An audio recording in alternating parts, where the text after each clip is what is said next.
On Christmas Day, her husband's mother ordered her to cook Thanksgiving dinner for 42 people alone, so she boarded a plane. A powerful story of a courageous woman who brought her entire family to their knees. Don't skip a single moment. I promise you will enjoy this beautiful story. Hi, my beautiful family. May the Almighty bless every woman with unshakable strength, endless dignity, and a heart that shines brighter than the sun. May He protect the mothers who raise us, the sisters who guide us, the wives who stand beside us, and the daughters who light up our homes. May no woman ever feel weak, unheard, or unloved, because in God's eyes she is a queen. My precious family, never forget true greatness comes from honoring the women who make us who we are. Without their love, this world has no meaning, no beauty, no soul. Cherish them, protect them, and hold them like the rarest treasure. My channel is dying because many of you don't get notifications. Please, just like and comment. It takes only 2 seconds but gives me strength and keeps this family alive. Every story I bring is written with love and respect for you. Stay with me until the end, because your trust is my hope and your loyalty is my power. If your heart is true, right, present. If your love is real, right. I am with Mr. Peter. Some fairy tales begin with glass slippers and pumpkin carriages, but Barbara Kelly's started with champagne bubbles, catching the light like diamonds, and a stranger's eyes that promised forever. The Metropolitan Museum's Autumn Gala buzzed with Atlanta's elite, but she only noticed him, tall, commanding, with the kind of smile that made her forget she was there for work, not pleasure. You're staring at the Monet like it holds the secrets of the universe, came a voice behind her, rich and warm as aged bourbon. Barbara turned, her emerald silk dress rustling, to find the most beautiful man she'd ever seen. Not beautiful in a pretty way, but in the way mountains are beautiful, solid, breathtaking, impossible to ignore. His dark hair was perfectly styled, his suit tailored to perfection, but it was his eyes that caught her. Deep brown, almost black, with laugh lines that spoke of joy and intelligence that sparked recognition in her soul. "Maybe it does," she replied, tilting her head with practiced confidence. Years of climbing corporate ladders as one of the few black women in Atlanta's predominantly white corporate world had taught her never to show weakness, even when her heart hammered like hummingbird wings. Art has a way of revealing truths we're not ready to see. Weston Bennett, he said, extending his hand. The name meant nothing to her then, though it would soon mean everything. Barbara Kelly. His handshake lingered, warm and sure, sending electricity up her arm that she tried desperately to ignore. The Barbara Kelly who revolutionized digital marketing for Morrison and Associates, the one who convinced 60-year-old CEOs to embrace social media. His smile widened, genuine admiration lighting his features. She blinked, surprised. "You know my work?" "Know it? I've been trying to hire you for 2 years. Your Morrison campaign increased their revenue by 40%. That's not luck, that's genius." For the next 3 hours they talked. Not the shallow networking chatter that filled these events, but real conversation that flowed like fine wine. He was brilliant, building tech empires while she'd been conquering marketing mountains. He made her laugh until her cheeks ached, challenged her ideas without diminishing them, and looked at her like she was the only woman in a room full of Atlanta's most beautiful socialites. "Would you like to see something incredible?" he asked as the evening wound down. She should have said no. Should have gone home to her perfectly ordered apartment, her perfectly planned life. Instead, she found herself in his Aston Martin, racing through Atlanta's glittering streets toward the unknown. He took her to his private rooftop garden atop the Bennett Tower, the city sprawling below them like scattered jewels. The space was magical, fairy lights strung between olive trees, comfortable seating arranged around fire pits, the distant sounds of the city creating a symphony of belonging. "This is where I come to think," he said, pouring wine from a bottle that probably cost more than her monthly salary. "Where I come to remember what matters, and what matters she asked, accepting the glass, their fingers brushing in the exchange. Connection, purpose, beauty that takes your breath away. He looked at her as he said it, his meaning unmistakable. They talked until sunrise painted the sky pink and gold, sharing dreams and fears and stories that revealed their souls. She told him about growing up in Atlanta's historic West End, about her father who worked 3 jobs to put her through college, about her fierce determination to prove she belonged in boardrooms full of men who thought her success was luck rather than brilliance. He shared his own struggles, the weight of family expectations, the loneliness of wealth, the pressure to be perfect in a world that watched his every move. "I've never met anyone like you," he whispered, as dawn broke over the city, his thumb tracing her cheekbone with heartbreaking tenderness. "That's a dangerous thing to say to a woman," she replied, but she leaned into his touch, her careful walls crumbling. "I mean it. You're brilliant and beautiful and real in a way that makes everything else seem like shadows." The first kiss was soft, tentative, a question answered with breathless certainty. The second was deeper, hungrier, full of promise and possibility that made her forget every reason this was complicated.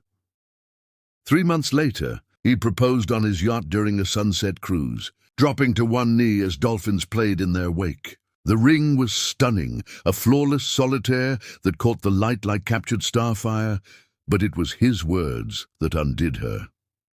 "Barbara Kelly, you've shown me what it means to be truly alive. Will you marry me and let me spend forever trying to deserve you?" She said yes through tears of pure joy. Knowing she was saying yes to more than marriage, she was saying yes to a life she'd never dared dream possible. Their wedding 6 months later was everything fairy tales promised. The venue, a restored plantation house with gardens that looked like they'd been painted by angels, took her breath away. Her dress, custom designed by Vera Wang, made her feel like a princess. But it was Weston's face when she walked down the aisle that made it perfect. He looked at her like she was magic made manifest. Like every prayer he'd ever whispered had been answered. "You're the most beautiful thing I've ever seen," he whispered when she reached him, his voice thick with emotion. The ceremony was intimate despite its grandeur, 200 of their closest friends and family witnessing vows that felt carved from their hearts. When the minister pronounced them husband and wife, Weston's kiss was gentle but claiming, a promise sealed with tenderness and fire. The reception was a dream woven from candlelight and laughter. They danced to John Legend crooning "All of Me," lost in each other's eyes while their guests faded into background music. Barbara had never felt so cherished, so celebrated, so perfectly where she belonged. But even in paradise, shadows lurked at the edges. During the champagne toasts, she noticed the glances, whispered conversations that stopped when she approached, smiles that seemed practiced rather than genuine. The Bennett family was polite but distant, their warmth reserved for Weston, while she received measured courtesy that felt careful rather than welcoming. The most chilling moment came during the reception's height, when she overheard Deborah Bennett, elegant, steel-spined, with silver hair that never dared move out of place, murmuring to the family matriarch near the rose garden. "She's lovely, certainly, and Weston is clearly besotted." Deborah's cultured voice carried on the evening breeze. "But will she understand what being a Bennett requires? The expectations, the responsibilities, the adjustments necessary when one marries into our kind of family." Barbara's champagne suddenly tasted bitter. The fairy tale wobbled on its foundation as she realized marrying into paradise came with conditions she'd never considered, conditions that felt heavier, because she knew she'd always be seen as the outsider who didn't quite fit their carefully curated image of what a Bennett wife should look like. Later that night, alone in their honeymoon suite while Weston took a business call, Barbara stared at her reflection in the antique mirror. Her wedding dress hung nearby like a beautiful ghost, and she wondered if she'd just promised to become one too.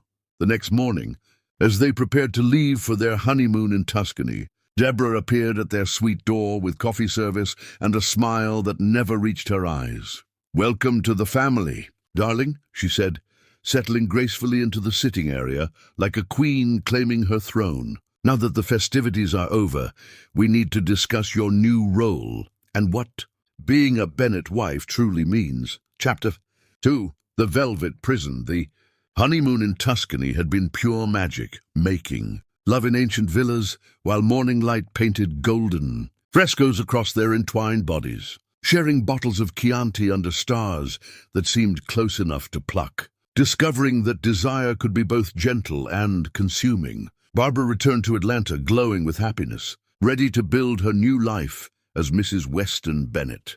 Reality struck like ice water 6 months later during their first formal family dinner at the Bennett estate. The mansion itself was intimidating, all marble columns and priceless art, rooms that whispered of old money and older expectations. Barbara chose her outfit carefully, an emerald shift dress that complemented her rich brown skin, designer heels that made her legs look endless, jewelry that struck the perfect balance between elegant and understated.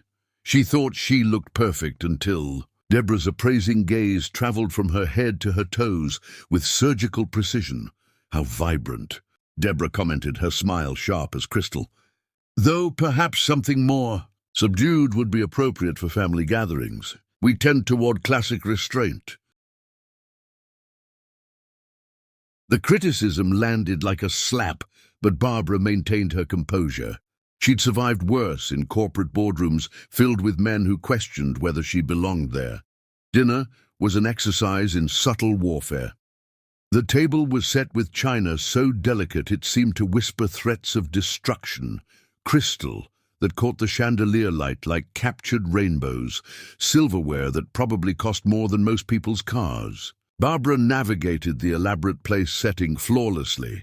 Her mother had insisted on etiquette lessons years ago, but felt Deborah watching her every move like a hawk studying prey. "So, Barbara," said Evangeline Ross, Weston's elegant cousin-in-law, "are you still working at Morrison & Associates?" "Actually, I'm considering some exciting new opportunities," Barbara replied, her voice bright with enthusiasm.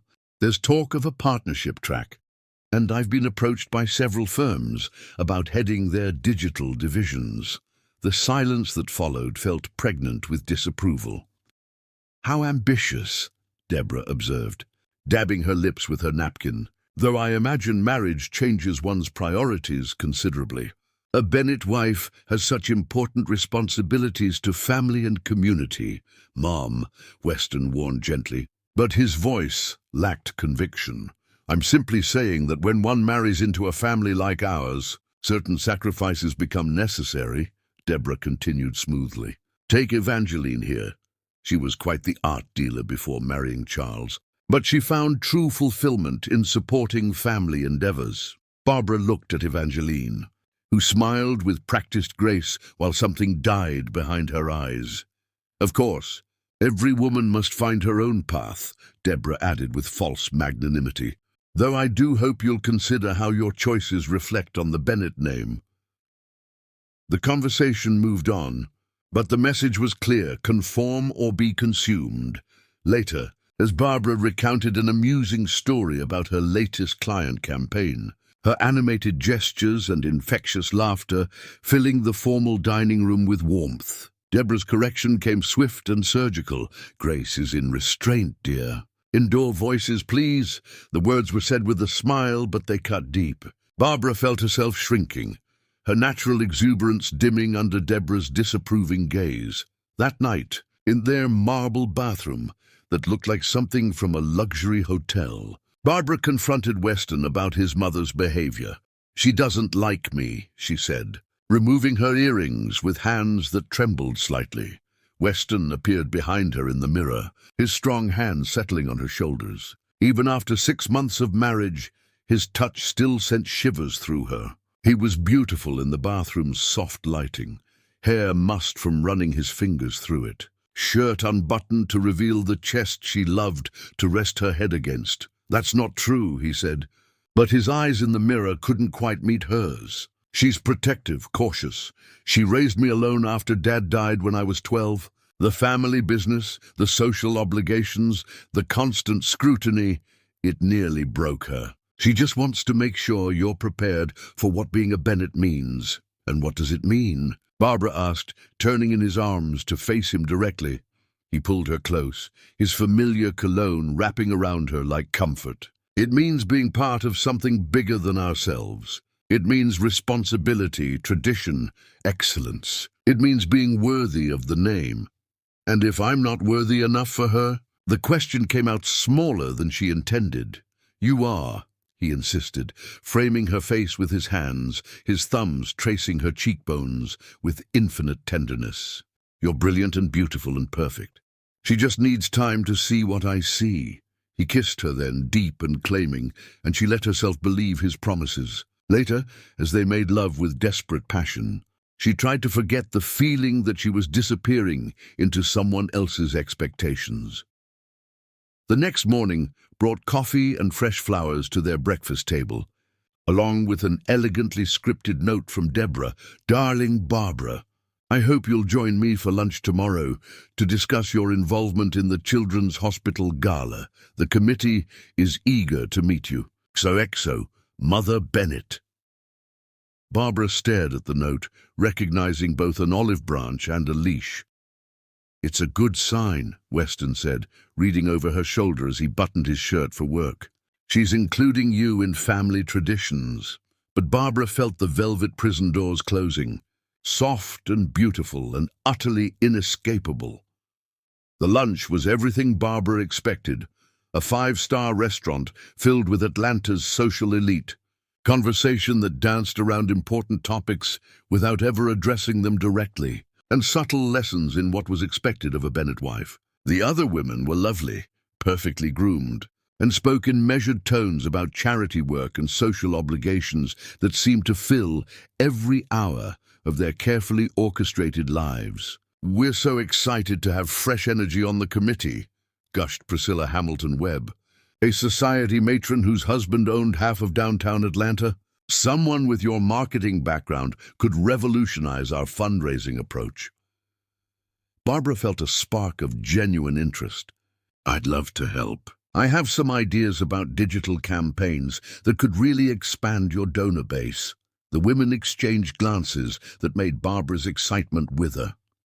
How innovative, Deborah said smoothly. Though we must be careful not to alienate our traditional supporters.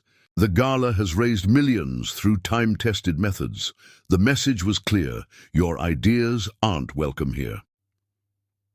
As the weeks passed, Barbara felt herself being molded into an acceptable shape. Deborah's corrections were constant, but delivered with such elegance they felt almost like gifts. Perhaps pearls instead of that bold necklace. Darling, the committee prefers handwritten notes, so much more personal than email. I've taken the liberty of recommending you to my personal shopper. She has such refined taste. Barbara's vibrant wardrobe gradually gave way to neutral tones and conservative cuts. Her animated storytelling became measured conversation. Her bold ideas were politely redirected into acceptable channels. Weston noticed the changes, but seemed relieved rather than concerned. You're fitting in beautifully, he said one evening, as she prepared for another charity function in a beige dress that felt like a costume. Mom says the other wives adore you. Barbara smiled and nodded, but inside she felt herself disappearing, replaced by someone polite and pleasant and perfectly forgettable. The moment of reckoning came 2 weeks later, when Deborah appeared at their door unannounced on a Thursday afternoon, her smile bright as winter sunshine. Darling, I have the most wonderful news. The family has decided you're ready for your first real test, hosting Christmas dinner for the entire Bennett clan. 35 family members, all expecting the holiday magic our family is known for. Her eyes glittered with anticipation. It's a tremendous honor, really. A chance to show everyone how perfectly you fit into our traditions. Chapter 3. The Christmas Ordeal. Barbara stared at the calendar on her kitchen wall as if it held the secrets to surviving Christmas, with 35 Bennett family members descending like elegant vultures expecting perfection. 6 weeks stretched ahead of her like an obstacle course designed by someone who knew exactly where her weaknesses lay. "I can do this," she whispered to her reflection in the stainless steel refrigerator, though her voice sounded uncertain even to her own ears. The planning began immediately.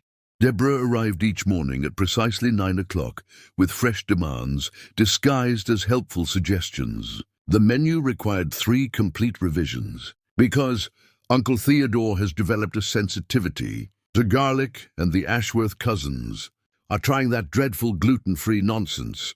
The flower arrangements needed to match the ones from Christmas, 1987. When Weston's father was still alive, such a magical year. We must honor his memory.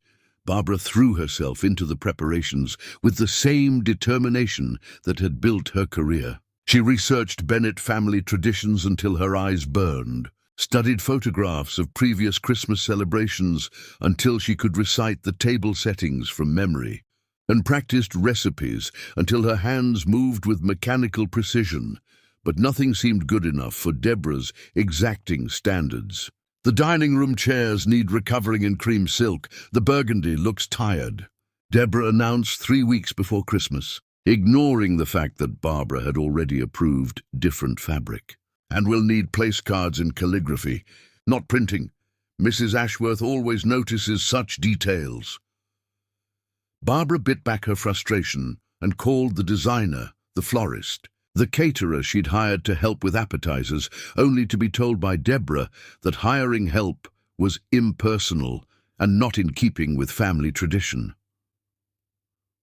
A true Bennett wife creates magic with her own hands, Deborah explained while examining Barbara's practice table setting through reading glasses that made her look like an elegant hawk.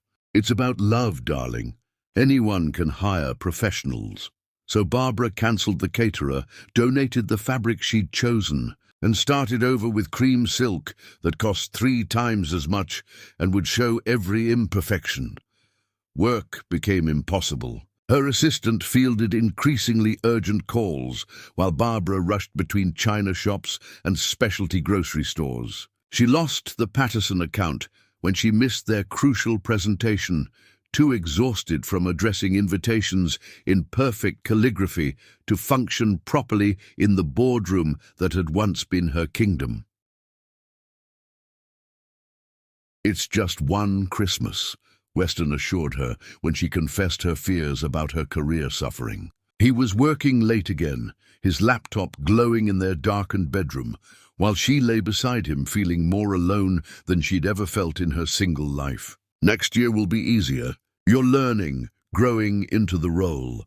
But Barbara wondered if she was growing or simply disappearing into someone else's expectations. 2 weeks before Christmas, the guest list expanded again. Deborah called at 7 in the morning. She'd forgotten to mention that the Whitmore cousins would be in town, and wouldn't it be lovely to include them? That was 8 more people, requiring a complete recalculation of everything from food quantities to seating arrangements. Barbara's hands shook as she hung up the phone. The dining room table, already extended to its maximum capacity, would need another extension. The menu, already complex enough to challenge a professional chef, would need to be increased again. "I can't do this," she whispered to her sister Jasmine during a late-night phone call, her voice breaking with exhaustion. "Then don't," Jasmine replied simply.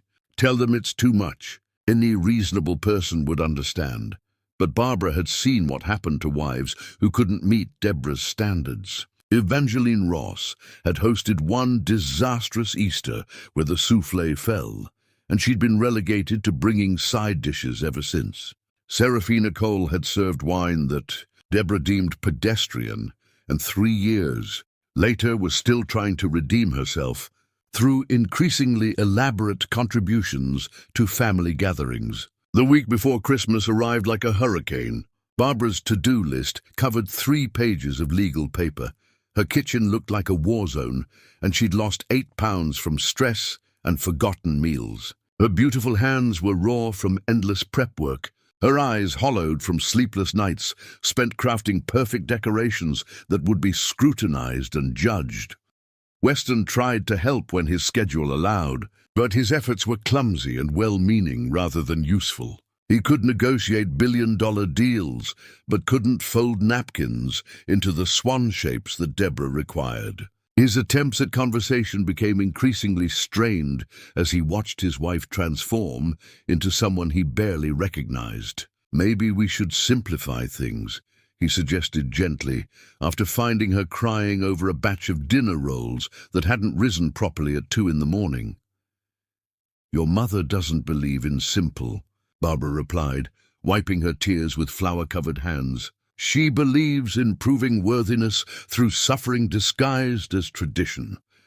The night before Christmas Eve, Barbara sat in her perfectly decorated living room, every surface gleaming, every ornament positioned with museum-quality precision, every detail approved by Deborah after 3 separate inspections, and felt absolutely empty. The house looked like something from a magazine spread, but it felt more like a mausoleum than a home. Christmas Eve arrived grey and cold, matching Barbara's mood.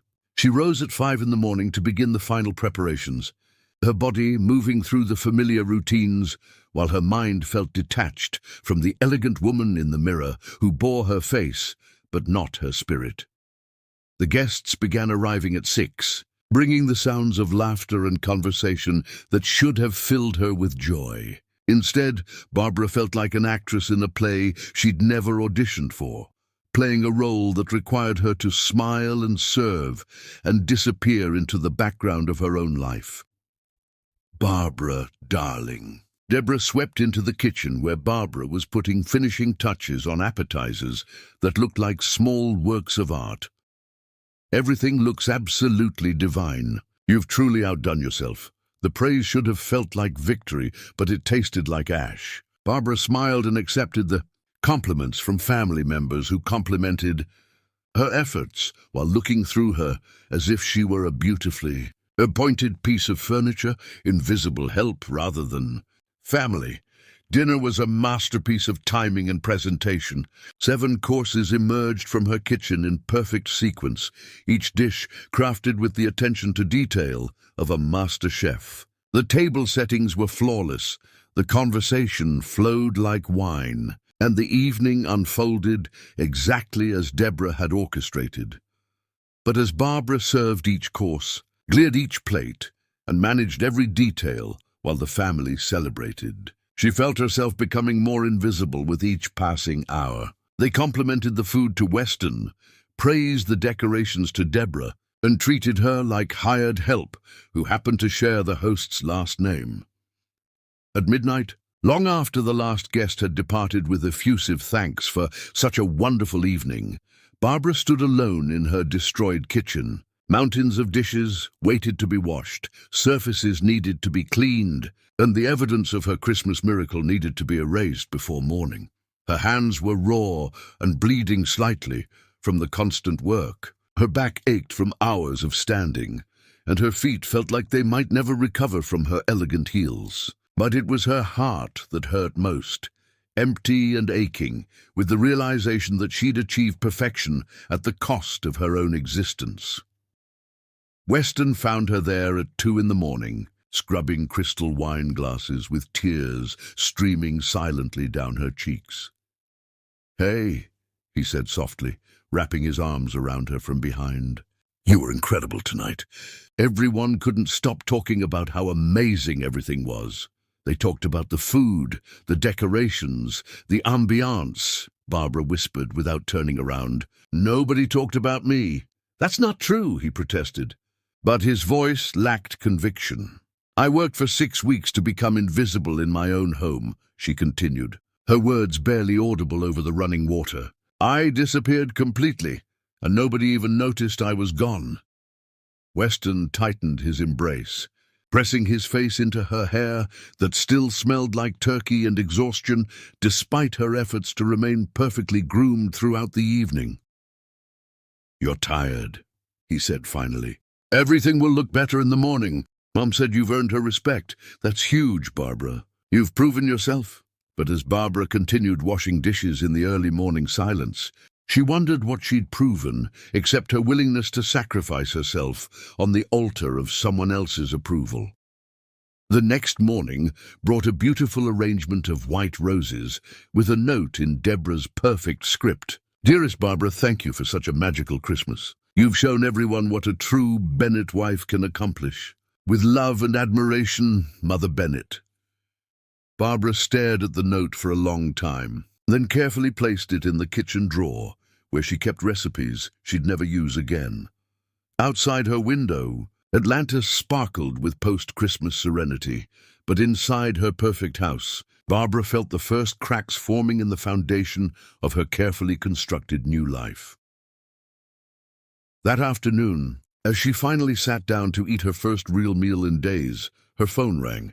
Evangeline Rossi's voice was soft and careful, like someone speaking in a library. "Barbara, darling, I hope you're recovering from your triumph last night. I wanted to warn you about something. Deborah's already planning Easter, and she's mentioned that you've shown such promise with formal entertaining. I thought you should know that she's considering letting you handle the spring garden party, too." Chapter 4. The Wives. Warning: the exclusive Primrose Day Spa existed in a realm where silence was golden and imperfection was banished through rituals involving cucumber-infused water and treatments. With names like Renewal Radiance, Barbara had been summoned, though Evangeline Ross had called it an invitation to join the Bennett wives for their monthly spa retreat, a tradition as sacred and mandatory as Sunday service. She'd almost declined, claiming work obligations, but caught herself before the words escaped. Her career was already suffering from the constant family commitments that seemed to multiply like elegant weeds. Missing this gathering would only provide Deborah with more evidence that she wasn't fully committed to family integration. The spa's reception area whispered wealth through hand-woven Persian rugs, fresh orchid arrangements that probably cost more than most people's monthly rent, and staff members who spoke in voices so soft they seemed to float on perfumed air. Barbara checked in wearing a cream-colored cashmere sweater and tailored slacks, an outfit that 6 months ago would have felt natural but now felt like a costume she wore to play the role of acceptable Bennett wife. "Barbara, there you are, darling." Evangeline Ross glided toward her, looking ethereal in flowing white linen that made her appear almost ghost-like against the spa's neutral backdrop. Her smile was warm, but her eyes held something deeper, recognition perhaps, or warning. Serafina Cole emerged from the changing area like a vision from a high-end magazine spread. Once a successful architect who designed award-winning buildings across the southeast, she now spent her days planning charity luncheons and speaking in the measured cadence that all Bennett wives eventually adopted. Her handshake was firm but brief, as if too much contact might be contagious. "We're so glad you could join us," Serafina said, her voice holding the precise diction of someone who'd learned to edit herself. "Thursday spa days are sacred time. No husbands, no obligations, just sisterhood and restoration." Celeste Bennett Ward completed their quartet, arriving in a flutter of apologies about traffic and parking. At 28, she was closest to Barbara's age, but carried herself with the careful composure of someone much older. Her law degree from Columbia gathered dust while she organized book clubs and historical society meetings, her sharp intellect channeled into safe, approved pursuits. "I'm so excited you're here," Celeste whispered as they were led to the relaxation lounge. "It gets lonely being the only one under 40 in this family sometimes." The spa experience began with champagne and organic fruit in a room designed to induce serenity through expensive minimalism. Soft music played at frequencies scientifically proven to lower blood pressure, while aromatherapy scents promised to realign chakras and restore inner peace. Barbara sipped her champagne and tried to shake the feeling that she was attending a very elegant wake. "So tell us," Evangeline said, settling gracefully into her plush chair, "how are you finding married life? The adjustment can be significant." "It's wonderful," Barbara replied automatically, the words feeling hollow in her mouth. "Weston is amazing, and his family has been very welcoming." The three women exchanged glances that spoke volumes in a language Barbara was still learning to decode. "Of course they have," Serafina agreed smoothly. "The Bennets are masters of making one feel included while simultaneously establishing expectations." "Christmas was beautiful," Celeste added with enthusiasm that seemed forced. "Deborah raved about your hosting skills. She said you showed real promise for understanding family standards." "It was exhausting," Barbara confessed before she could stop herself, then immediately regretted the admission. "The first formal dinner always is," Evangeline said gently. "I remember my debut Christmas. I was so terrified I barely slept for weeks.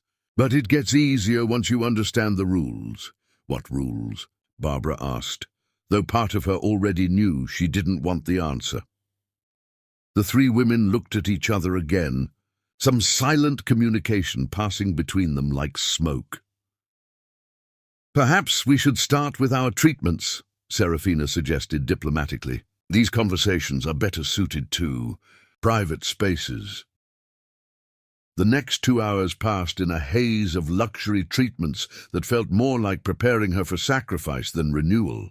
Barbara's massage was performed by hands that seemed to recognize the tension she carried, kneading knots from muscles that had been clenched for months. Her facial promised to restore her natural glow, though she wondered if that glow had been permanently dimmed by constant stress, but it was. During the seaweed wrap, lying in a darkened room, cocooned in treatments that smelled like the ocean, that Evangeline finally spoke the truths that had been dancing around their conversation all day. "I used to own 3 art galleries," she said quietly, her voice barely audible over the spa's ambient music. "Contemporary pieces mostly, some emerging artists who've gone on to international recognition. I discovered talent, nurtured careers, created beauty that lasted beyond dinner parties and charity functions." Barbara turned her head slightly, seeing Evangeline's profile in the dim light. Even relaxed, she looked like a Renaissance painting of melancholy. "What happened?" Barbara asked, though she suspected she already knew. "I got married," Evangeline replied simply. "Charles needed a wife who could focus entirely on family obligations. The galleries were too time-consuming, too unpredictable. What if an opening conflicted with a Bennett family function? What if I was too exhausted from managing businesses to hostess properly?" "So you gave them up?" "I sold them to focus on more appropriate pursuits. Deborah helped me understand that a Bennett wife's role is supporting her husband's success, not pursuing her own ambitions. My galleries were selfish indulgences that took away from my true purpose." The words were said without emotion, as if Evangeline had practiced them until they no longer held the power to wound. "I miss it every day," she added in a whisper so soft Barbara almost didn't hear it. In the next room, Serafina's voice drifted through the thin walls as she spoke to her masseuse about the buildings she used to design, innovative structures that had won awards and changed city skylines. Now her creativity was channeled into planning seating arrangements and coordinating color schemes for events that would be forgotten within weeks. The architecture was just too demanding. Serafina's voice carried the same rehearsed quality as Evangeline's. "Family comes first, and marriage requires compromise. I found more fulfillment in supporting community causes than in selfish career pursuits."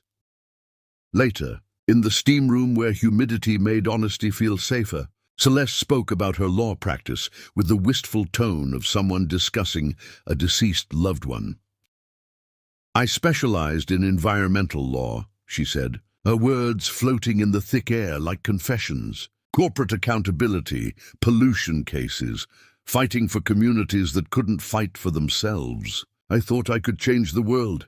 Why did you stop? Barbara asked, though she was beginning to see the pattern.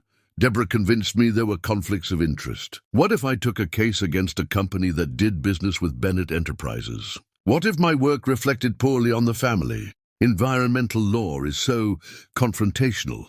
It wasn't suitable for someone in my position, but surely James supported your career. Celeste was quiet for a long moment, steam swirling around her like ghosts of abandoned dreams.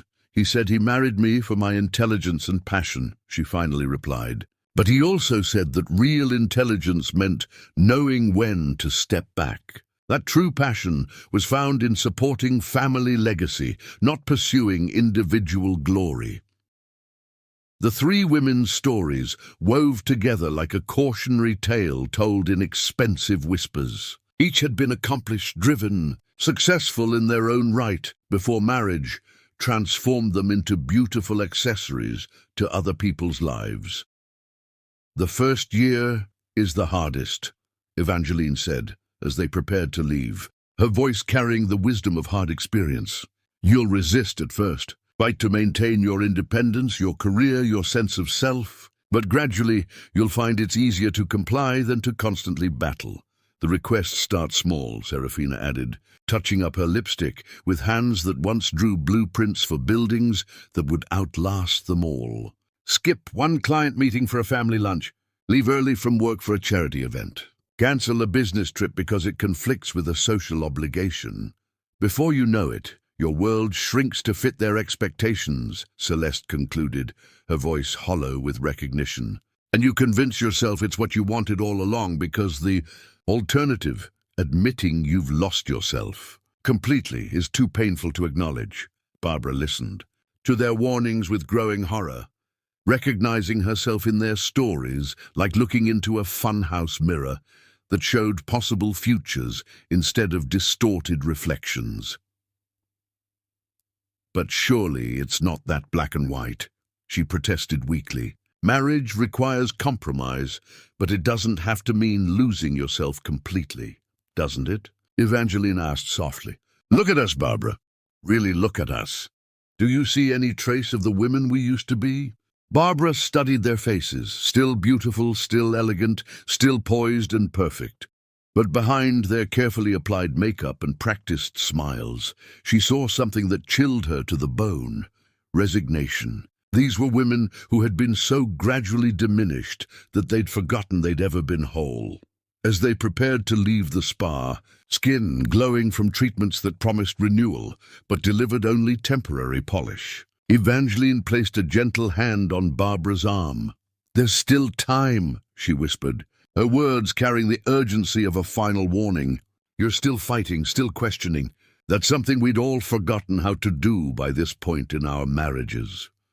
"What are you saying?" Barbara asked, though her heart was already racing with implications. "I'm saying that perhaps not all of us have to disappear," Evangeline replied, her eyes meeting Barbara's with something that might have been hope or might have been desperate wishful thinking. "Perhaps one of us can find a way to remain whole."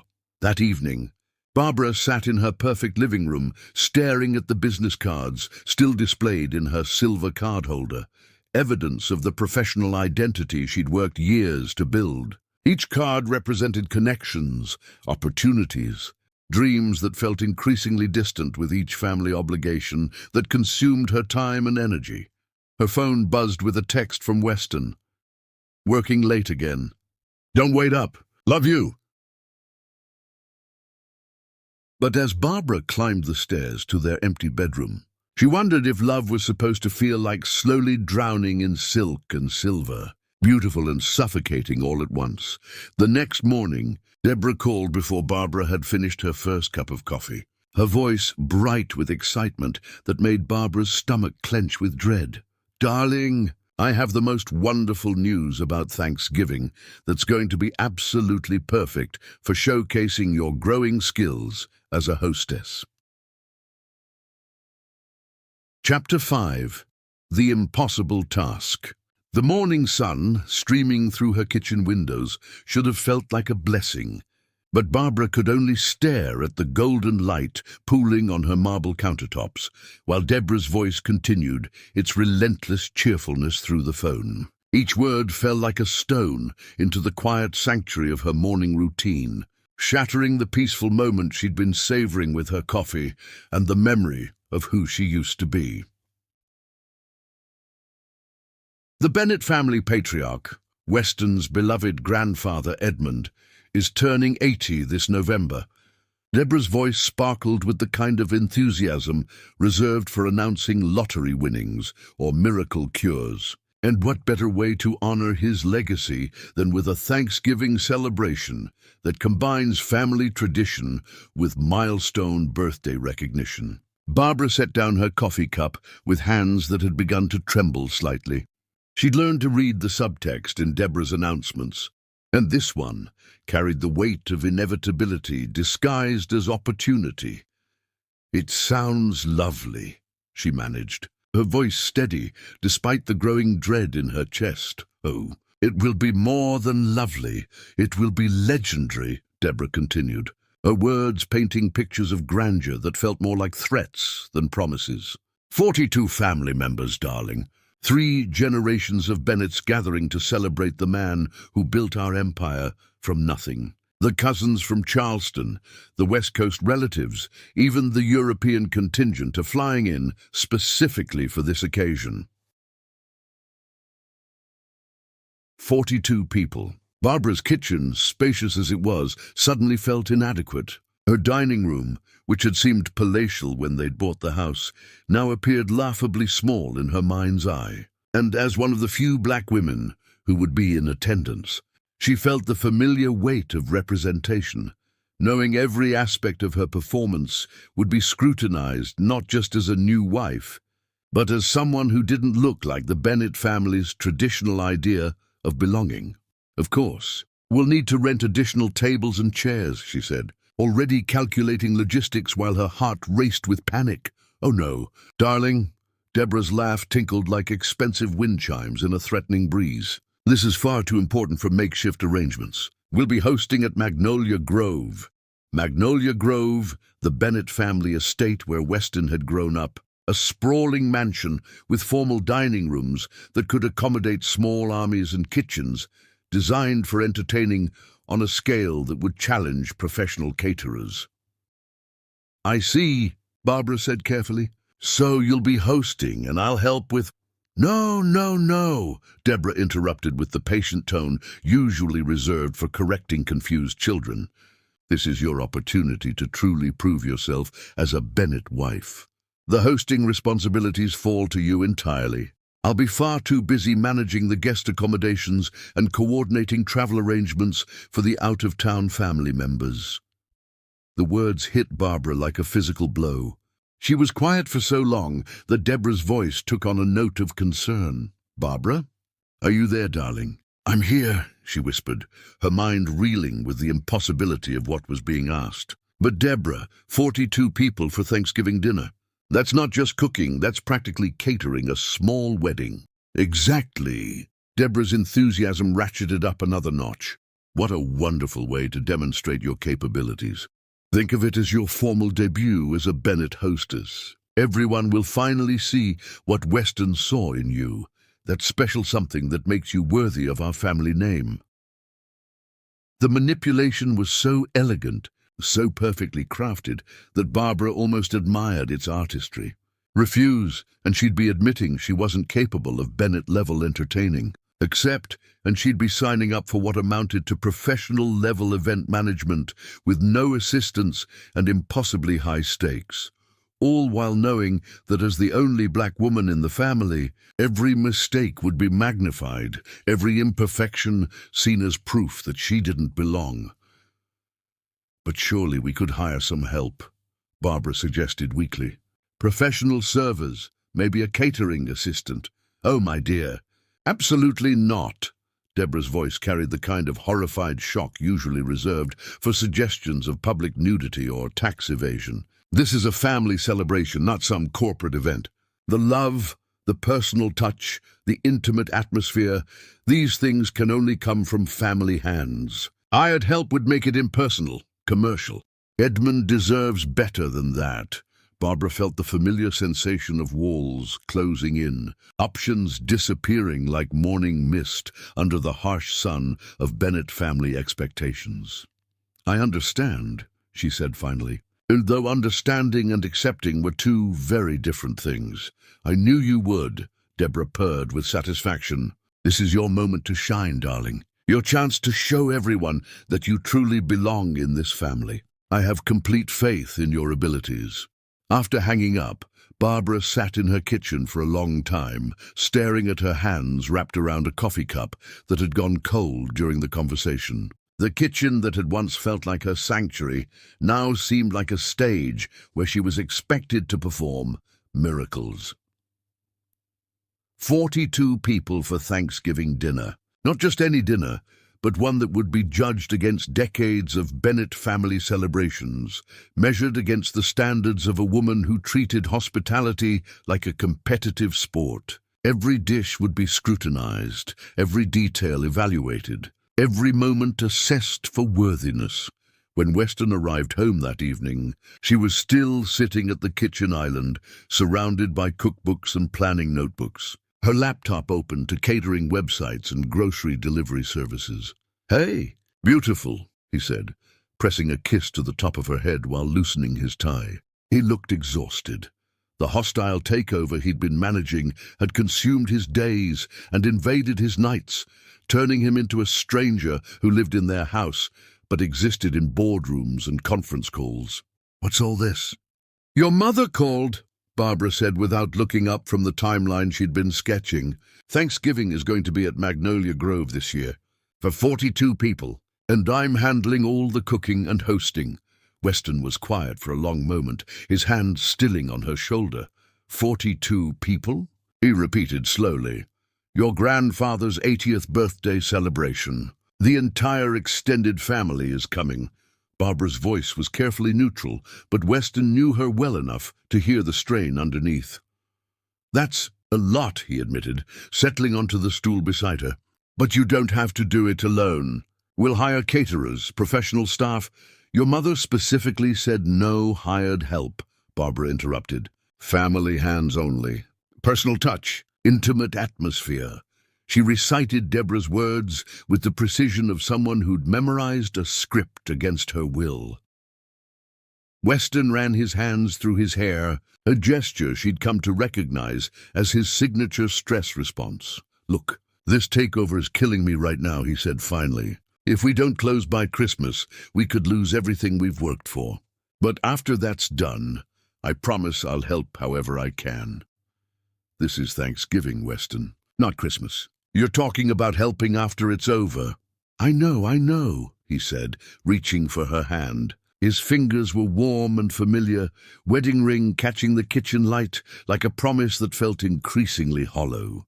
"But you're amazing at this stuff. Remember Christmas?" It was perfect. Mom hasn't stopped talking about how impressed everyone was. Barbara wanted to scream that Christmas had nearly broken her, that she'd spent 6 weeks transforming herself into someone she didn't recognize, that the praise had felt like consolation prizes for successfully erasing her own identity. Instead, she nodded and squeezed his hand. "I just need you to understand how big this is," she said quietly. "I do understand," he insisted, though his eyes were already drifting toward his laptop, where emails multiplied like aggressive weeds. "And I believe in you completely. You're going to blow everyone away." But as Weston disappeared into his study to continue working, Barbara wondered if being blown away was worth the cost of blowing herself apart in the process. The next morning brought a deliverized envelope from Deborah, containing detailed guest lists, dietary restrictions, family preferences, and a suggested menu that read like a molecular gastronomy textbook. Turkey, of course, but not just any turkey. Free-range heritage birds from a specific farm in Virginia, ordered months in advance. 3 different stuffing varieties to accommodate various family traditions. Homemade cranberry sauce using berries from Cape Cod. Sweet potato casserole with pecans from Georgia. Green bean casserole made from scratch, no canned ingredients. Mashed potatoes that required specific varieties of potatoes and imported butter. The dessert list alone filled an entire page. Traditional pumpkin pie, pecan pie, apple crumble, bread pudding, and something called Grandmother Bennett's famous chocolate, torte, a recipe that came with a warning about its complexity and a note that it had never been successfully replicated outside the family. Barbara stared at the menu until the words blurred together, calculating cooking times and oven space, and the impossibility of timing everything perfectly without an army of assistants. Her phone rang, interrupting her spiral into panic. "Barbara, it's Evangeline. I heard about Thanksgiving through the family grapevine. How are you feeling about it?" The genuine concern in Evangeline's voice almost broke Barbara's carefully maintained composure. "Terrified," she admitted. "It's impossible, isn't it? 42 people, that menu, no professional help. It's designed to be impossible." "Yes," Evangeline said simply. "It is." "Then why is she asking me to do it?" "Because impossible tasks serve multiple purposes," Evangeline replied, with the weary wisdom of someone who'd survived too many of them. "If you somehow succeed, you'll be so exhausted and beaten down that you'll never question family expectations again. If you fail, you'll be so grateful for forgiveness that you'll spend years trying to redeem yourself. And if I refuse, then you'll prove you're not committed enough to family to make necessary sacrifices. And the subtle campaign to convince Weston he married the wrong woman begins in earnest." Barbara closed her eyes, feeling trapped in a maze where every path led to some version of losing herself. "There has to be a fourth option," she said desperately. "Maybe there is," Evangeline replied thoughtfully, "but finding it requires courage that none of us have had so far." That afternoon, Barbara stood in the Magnolia Grove kitchen, a massive space with professional-grade appliances and enough counter space to service a restaurant, and tried to imagine herself orchestrating a Thanksgiving miracle for 42 people. The kitchen was beautiful, intimidating, and utterly lacking in the warmth of home cooking. It felt like a stage where she was expected to perform culinary magic without the benefit of actual magic. As she drove home through Atlanta's autumn afternoon, her phone rang. The caller ID made her stomach clench. "Morrison and Associates." "Barbara, it's David Morrison. I hate to bother you, but we need to talk about the Patterson Industries presentation." Her former boss's voice carried the kind of careful disappointment that felt worse than outright anger. The presentation she'd missed because of Christmas preparations. The client she'd lost because family obligations had consumed her professional focus. "David, I can explain." "I'm sure you can," he interrupted gently. "But explanations don't rebuild client relationships. Barbara, you're one of our most talented executives, but talent means nothing if you can't deliver consistently." The conversation was brief and devastating. No ultimatum, no dramatic firing, just a quiet suggestion that perhaps she needed to reassess her priorities and determine whether she was truly committed to her career. That evening, Barbara sat in her car in her own driveway for 20 minutes, unable to face walking into the house where Weston would ask how her day went, and she'd have to pretend everything was fine. Her career was crumbling, her marriage felt like a performance, and she'd committed to an impossible task that would either destroy her or transform her into someone she no longer recognized. Finally, she gathered enough courage to walk inside, where she found Weston on another conference call in his study, his dinner growing cold on the kitchen counter while he fought to save his business empire. That night, lying in bed beside her husband, who was physically present but emotionally absent, Barbara stared at the ceiling and whispered a question into the darkness. When did love start feeling like drowning? The next morning, Deborah called bright and early with additional clarifications about the Thanksgiving menu. each new requirement feeling like another stone added to the weight Barbara was expected to carry. "Oh, and darling," Deborah added just before hanging up, "I've taken the liberty of inviting Marcus Whitfield from Southern Living magazine and Patricia Chen from Atlanta Social Register. They're so excited to document this celebration of family tradition. Won't that be wonderful?" Chapter 6. The Final Straw. The calendar mocked Barbara from its position on her refrigerator. Each day leading to Thanksgiving, marked with increasingly frantic notes and reminders that read like a war strategy written by someone slowly losing their sanity. 2 weeks remained, and the impossibility of her task had crystallized into something that felt less like a family celebration and more like an elaborate form of torture designed by someone who understood exactly which pressure points would cause maximum damage. Sleep had become a stranger. Barbara's nights were filled with anxiety dreams where turkeys caught fire, guests arrived to empty tables, and Deborah's disappointed face multiplied into a crowd of judges, finding her wanting in every conceivable way. She'd wake at 3 in the morning with her heart racing, immediately calculating cooking times and oven rotations, wondering if she could somehow rent additional kitchen equipment without violating the family hands-only mandate that had become her prison. The guest list had grown. Again, Deborah's oversight in forgetting cousin Theodore's new wife meant exactly 42 people now, requiring another place setting and menu adjustment. The addition felt deliberate, another small torture designed to keep Barbara constantly off balance, never quite able to achieve the perfection that seemed perpetually just out of reach. Her laptop screen glowed with 17 different spreadsheets tracking everything from ingredient quantities to serving dish assignments. She'd color-coded cooking schedules, created backup plans for the backup plans, and researched every possible thing that could go wrong with each dish. The preparation consumed her waking hours completely, transforming her into someone she barely recognized, a woman who spoke in lists and lived in constant fear of catastrophic failure.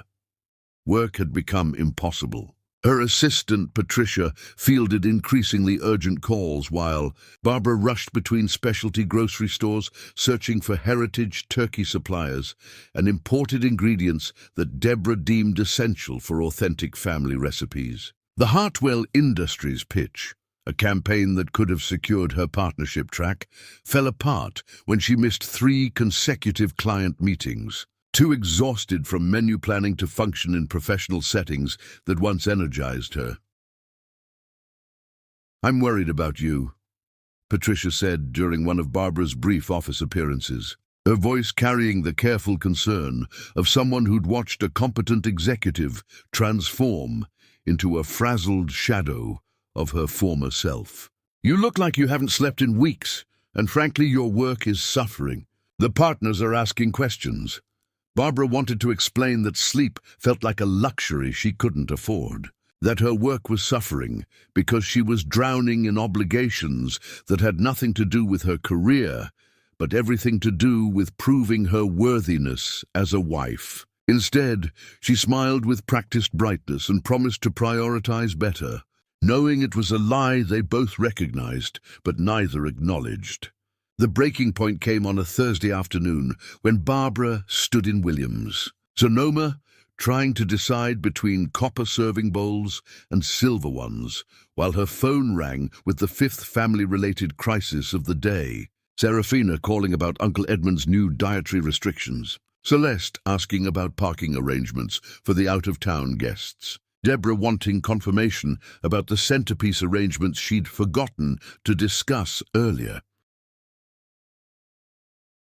Each call was reasonable in isolation, but together they formed a symphony of demands that left Barbara feeling like she was being pecked to death by elegant, well-meaning birds. "I'm sorry," she said to the sales associate who'd been waiting patiently while she juggled phone calls and indecision. "I need a moment to think." But thinking had become dangerous. When she allowed her mind to wander beyond immediate logistics, she found herself confronting truths that felt too large and frightening to acknowledge, like the fact that she'd lost 12 pounds from stress and forgotten meals. that she'd stopped calling her sister Jasmine because explaining her life had become too exhausting, that she'd missed her own doctor's appointment, a routine checkup that had been scheduled for months because it conflicted with a crucial centerpiece, consultation with Deborah's florist. Most frightening of all was the realization that she was disappearing, not dramatically but incrementally, like a photograph left too long in sunlight that faded so gradually you didn't notice, until one day you looked and could barely make out the image that used to be there. That evening, Weston found her in their bedroom closet, sitting on the floor surrounded by formal dresses and crying with the quiet desperation of someone who'd run out of tears but couldn't stop the grief from coming. "Hey," he said softly, settling beside her on the plush carpeting. "What's wrong?" The question was so absurd that Barbara almost laughed. What wasn't wrong? Her career was imploding, her health was deteriorating, her sense of self was evaporating, and she was 2 weeks away from either spectacular failure or hollow victory in front of 42 people who would judge her worthiness based on the doneness of her turkey and the smoothness of her gravy. "I can't do this," she whispered, the admission feeling like surrender. "Yes, you can," Weston said immediately, his arm tightening around her shoulders. "You're the strongest person I know. Remember the Morrison campaign? You pulled off a miracle in 3 weeks when everyone said it was impossible." "That was work," Barbara replied, her voice barely audible. "That was something I chose, something I was good at, something that used my actual skills. This is performance art disguised as cooking." "It's family," Weston corrected gently. "It's showing them that you belong, that you understand what matters to us. After this, everything will be easier. You'll have proven yourself, and Mom will back off." Barbara wanted to believe him, but the wife's warnings echoed in her memory. There would always be another test, another opportunity to prove herself, another impossible task disguised as family tradition. Acceptance wasn't the destination. It was the moving target that stayed perpetually out of reach, ensuring constant effort with no promise of arrival. "What if I fail?" she asked, voicing the fear that haunted her sleepless nights. "You won't fail," he said with the confidence of someone who'd never faced the kind of systematic dismantling of identity that she was experiencing. "But even if something went wrong, it's just dinner. Family will understand." But Barbara knew it wasn't just dinner. It was a test of her worthiness, her commitment, her willingness to sacrifice herself on the altar of family expectations. And failure would mean not just disappointment, but exile from a world she'd married into, but never quite been allowed to inhabit as an equal. The next morning brought fresh disasters. The heritage turkey supplier called to inform her that one of her ordered birds had been damaged in transport, leaving her 1 turkey short for 42 people. The florist wanted to confirm centerpiece details that Deborah had apparently changed without informing Barbara. And Patricia Chen from Atlanta Social Register had called to discuss the photography schedule for the family tradition feature she was planning. Barbara stared at her phone, watching the messages multiply like aggressive viruses, each one adding another layer of complexity to an already impossible situation. Her hands were shaking, actually trembling, as she scrolled through the demands, requirements, and expectations that had consumed her life so completely that she couldn't remember what it felt like to make a decision based on what she wanted rather than what was expected. At noon, her sister Jasmine called from Denver, her voice bright with the kind of energy that came from living a life of your own choosing. "Hey, stranger," Jasmine said cheerfully. "I haven't heard from you in weeks. How's married life treating you?" The question hung in the air like smoke from a fire Barbara couldn't put out. How was married life treating her? Like a slow-motion car accident where she was simultaneously the passenger and the wreckage, watching herself be destroyed while being powerless to prevent it. "Fine," she lied, her voice sounding hollow even to her own ears. "You sound tired. Are you okay?" And suddenly Barbara wasn't okay. The careful facade she'd maintained for months cracked open like an egg, spilling truth all over her pristine kitchen floor. "I don't know," she whispered. Then louder, "I don't know who I am anymore. Jazz, I don't know what I want, what I like, what I believe in. I only know what's expected of me, and it's never enough." "What do you mean?" Jasmine's voice carried the sharp attention of someone who recognized genuine distress. So, Barbara told her, about Christmas and the wives and the impossible Thanksgiving that loomed like a storm she couldn't outrun. About losing herself in small increments until she'd become a stranger wearing her own face. But love that felt more like elaborate imprisonment than partnership. "When did you become a servant in your own marriage?" Jasmine asked when Barbara finally finished. The question hit like lightning, illuminating truths Barbara had been too afraid to acknowledge. When exactly had her opinion stopped mattering? When had her dreams become obstacles to overcome rather than goals to support? When had proving her worthiness become more important than being happy? "I don't know," Barbara admitted. "It happened so gradually I didn't notice until I was already gone." "Then maybe it's time to come back," Jasmine said simply. After hanging up, Barbara sat in her kitchen, the same kitchen where she'd fallen in love with Weston's promises, where she'd planned their future together, where she'd gradually surrendered her identity piece by piece in exchange for acceptance that never quite materialized. The morning light streaming through her windows felt different somehow, less like blessing and more like spotlight illuminating the stage where she performed the role of someone else's idea of the perfect wife.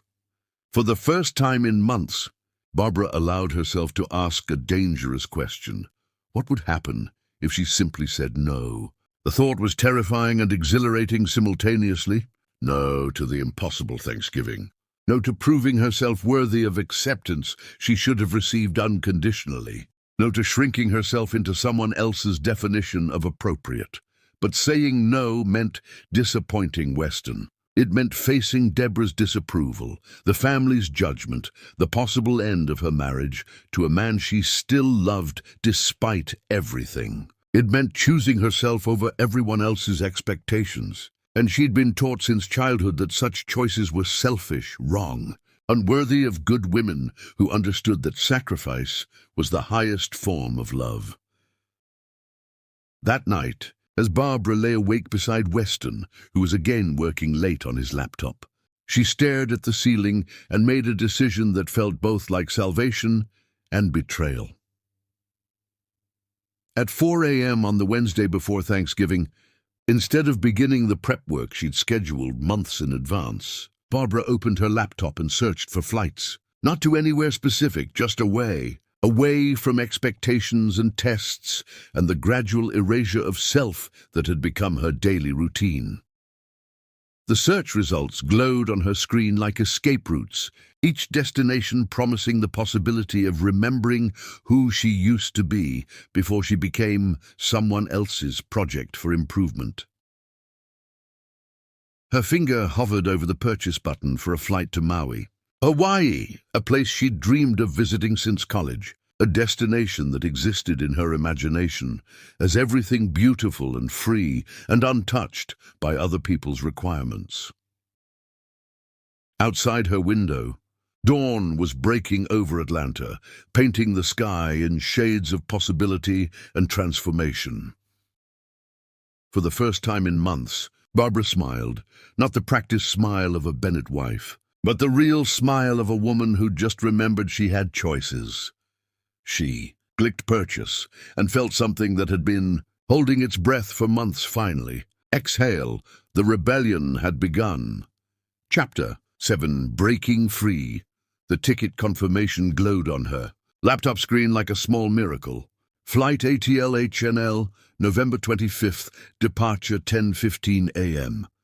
Maui called to her through pixels and possibility, promising pristine beaches and turquoise waters, a place where nobody knew she was supposed to be someone other than herself. Barbara moved through her house in the pre-dawn darkness with the quiet efficiency of someone who'd finally found clarity after months of confusion. Each decision felt sharp and clean. Passport from the bedroom safe, credit cards Weston didn't. Monitor, the few pieces of jewelry that had belonged to her grandmother before Bennett expectations began editing her life. She packed light, sundresses in colors Deborah would call vulgar, comfortable sandals instead of designer heels. The worn copy of Eat, Pray, Love she'd hidden behind more appropriate books on her nightstand. The most difficult moment came when she sat down to write the note. Her pen hovered over cream stationery that bore her married initials, BMB, Barbara Michelle Bennett, letters that had once filled her with pride and now felt like a costume she was finally ready to remove. "My darling Weston," she began, then stopped. The endearment felt both true and hollow, encompassing all the love and loss that had brought her to this impossible moment. She started again. "I have gone to remember who I am beneath all the expectations of who I should be. This isn't about not loving you. This is about learning to love myself again. I hope someday you'll understand. I hope someday I'll be able to explain. But right now, I need to breathe." Barbara. She left the note on the kitchen counter beside the turkeys that would never be cooked, the menu that would never be executed, the impossible dream of perfection that had nearly destroyed her in its pursuit. Her wedding ring caught the morning light as she placed it beside the paper, a symbol of promises that had somehow become shackles disguised as jewelry. The Uber driver was a middle-aged woman named Rose, who chatted cheerfully about her plans for Thanksgiving while Barbara watched Atlanta pass by through tinted windows. The familiar city looked different through the lens of escape, less like home and more like a beautiful prison she was finally leaving behind. "Flying somewhere nice?" Rose asked as they pulled up to the airport departure terminal. "Somewhere. I can't breathe," Barbara replied, surprised by her own honesty. At the airport, surrounded by travelers heading to family gatherings and holiday celebrations, Barbara felt like she was swimming upstream against the current of expectation.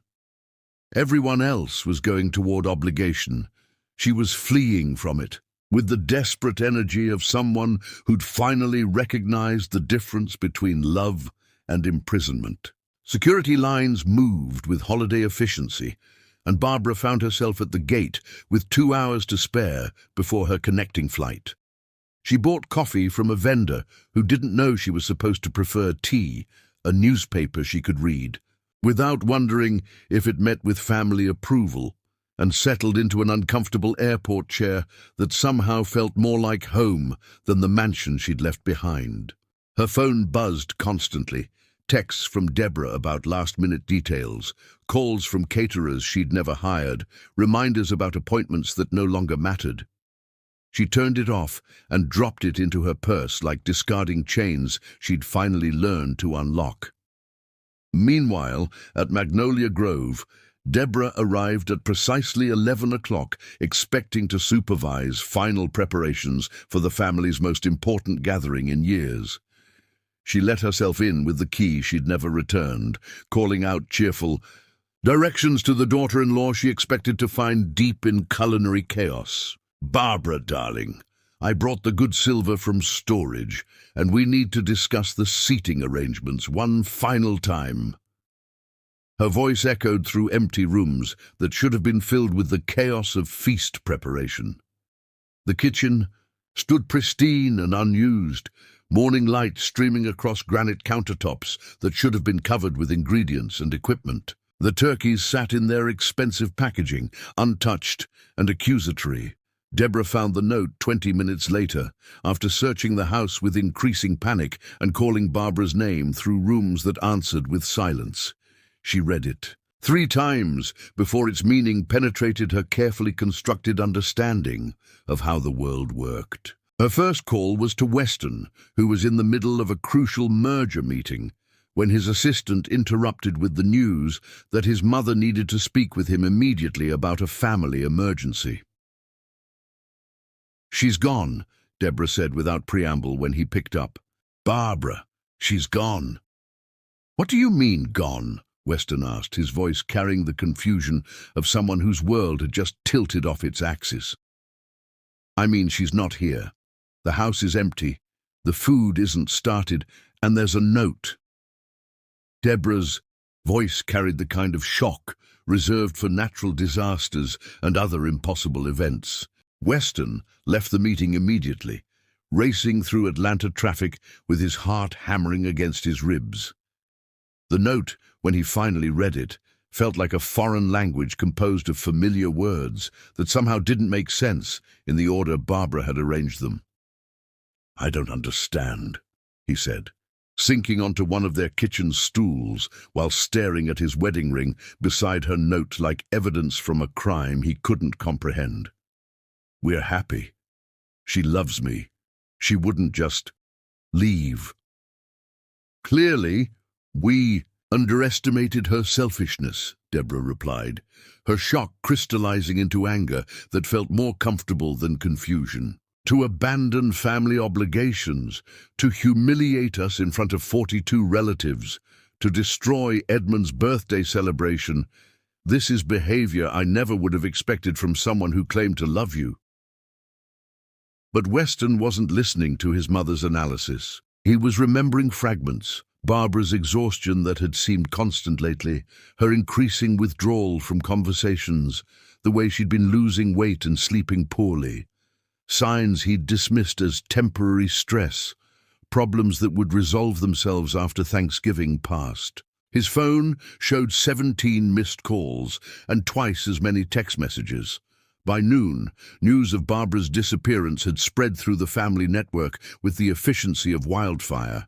Relatives called with questions, concerns, and barely disguised curiosity about the scandal that had erupted in their perfectly ordered world. "What do we tell people?" Deborah asked, pacing their kitchen like a general whose battle plans had suddenly become obsolete. "We tell them the truth," Weston said quietly, though he wasn't sure he understood what the truth actually was. "The truth?" Deborah's voice rose with incredulity. "The truth is that your wife abandoned her family responsibilities at the worst possible moment for purely selfish reasons. The truth is that she's embarrassed all of us in front of people who matter. The truth is that she's proven she was never worthy of the Bennett name in the first place." But 6,000 miles above the Pacific, Barbara was discovering a different truth entirely. As the airplane carried her away from everything familiar, she felt something she hadn't experienced in months: space to breathe. The cramped airline seat felt more comfortable than the spacious rooms of her mansion because it belonged to her journey rather than someone else's expectations. She'd brought one book, a collection of Maya Angelou's poetry that had sustained her through college and early career challenges.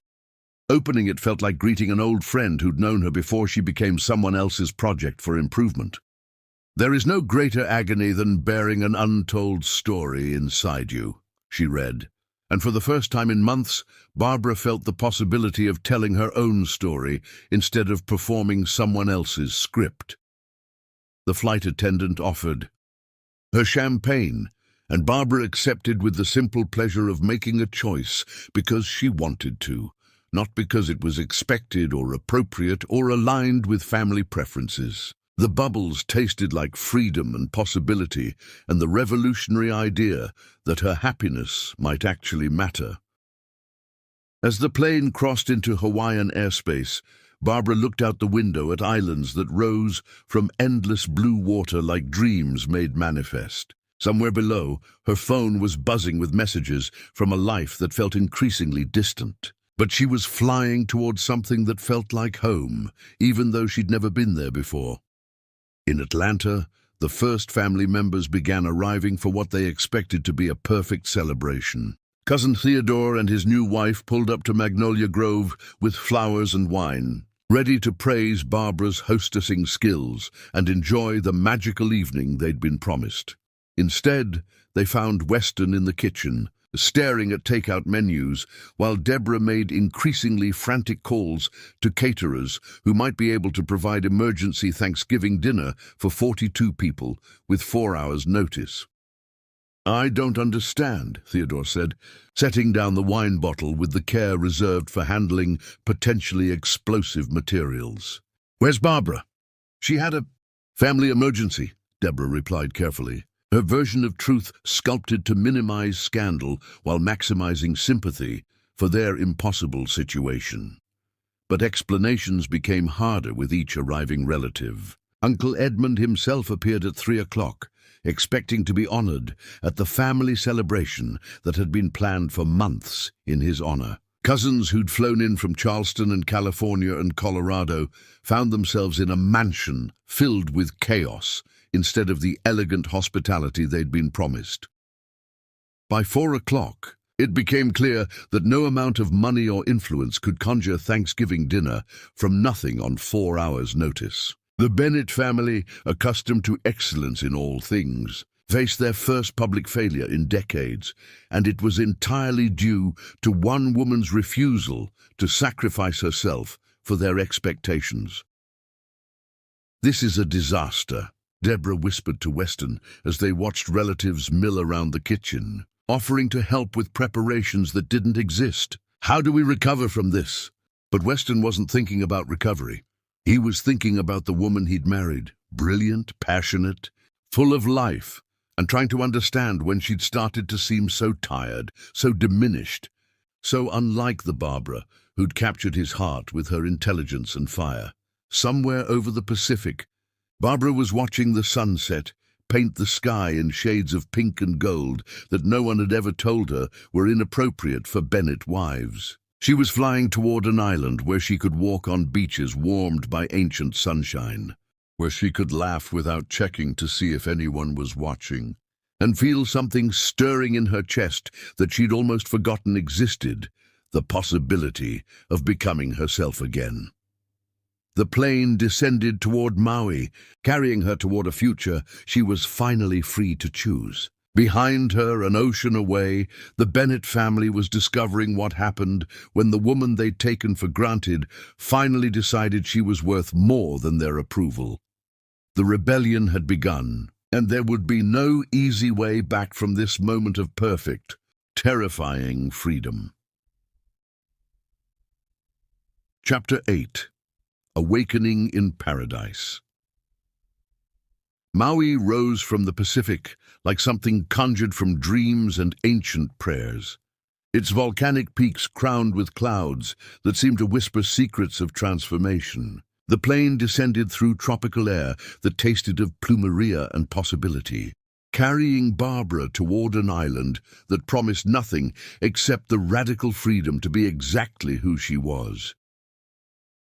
The airport buzzed with the energy of vacation beginnings. Families heading to resorts, couples embarking on romantic getaways, solo travelers seeking adventures that would become treasured memories. Barbara moved through the terminal with the careful steps of someone still amazed by her own courage, carrying nothing but a small suitcase and the intoxicating awareness that every choice from this moment forward would be entirely her own. Her hotel, a simple place with rooms overlooking the ocean, nothing like the luxury resorts Weston would have booked, felt like sanctuary in its unpretentious beauty. Her room opened onto a lanai where she could hear waves whispering against sand, a sound that seemed to wash away months of accumulated tension with each rhythmic pulse. For the first time in years, Barbara unpacked without considering anyone else's opinion of her choices. Sundresses in colors that made her feel radiant, comfortable sandals that would carry her wherever her feet wanted to wander, books she'd bought at the airport bookstore simply because their covers caught her eye and their descriptions promised escape into worlds where women were allowed to be complex and contradictory and beautifully imperfect. Her phone, when she finally turned it back on, showed 47 missed calls and more text messages than she could count. But instead of the usual anxiety that accompanied such digital demands, she felt only a distant curiosity about the chaos she'd left behind. The messages could wait. Atlanta could wait. Barbara Kelly Bennett, if she even wanted to keep that name, was finally doing exactly what she wanted to do. She slept for 12 hours straight, her body finally releasing months of tension held in muscles that had forgotten how to relax. When she woke, Hawaiian sunlight streamed through white curtains, and somewhere below her balcony, she could hear the sounds of a world going about its business without requiring her participation or approval. For breakfast, she chose a cafe that faced the water, where she ordered tropical fruit and strong coffee without checking if it was appropriate, wore a bright yellow sundress that Deborah would have deemed too casual for public appearance, and spoke to strangers with the easy enthusiasm she'd learned to suppress at Bennett family gatherings. "First time in Hawaii?" asked the woman at the next table, her local accent wrapping around English words like music. "First time anywhere that feels like myself," Barbara replied, surprising them both with her honesty. The woman, Leilani, whose grandmother had been native Hawaiian and whose own hands bore the calluses of someone who crafted beauty from earth and fire, smiled with recognition that transcended cultural boundaries. "Ah, you are running away or running too?" "Both," Barbara said, then laughed at how perfectly the question captured her situation. They talked for 2 hours, conversation flowing as naturally as trade winds through palm trees. Barbara found herself speaking about dreams she'd buried under obligations, ambitions that had been edited into appropriate shapes, the feeling of losing herself so gradually she hadn't noticed until she was gone. Leilani listened with the attention of someone who understood that healing sometimes required witnesses. "My tutu used to say that sometimes we must become strangers to ourselves before we can remember who we really are," Leilani said, sketching idle patterns in the condensation of her iced tea glass. "Perhaps you are not lost. Perhaps you are just beginning to be found." That afternoon, Leilani took Barbara to a local pottery studio where tourists learned to shape clay with their hands, while locals created art that captured the spirit of their island home. The studio was open to ocean breezes, filled with the earthy scent of wet clay and the quiet concentration of people lost in the ancient joy of creation. "Have you ever worked with clay?" Leilani asked, offering Barbara an apron and gesturing toward a wheel that waited with patient invitation. "Not since college," Barbara replied, but her fingers remembered the feel of clay, responding to pressure and intention, the possibility of creating rather than simply executing other people's visions. The first touch of clay against her palms felt like coming home, earth and water combined in her hands, responding to pressure that was firm but gentle, guided by instinct rather than expectation. She shaped not with any particular goal in mind, but with the pure joy of making something that hadn't existed moments before.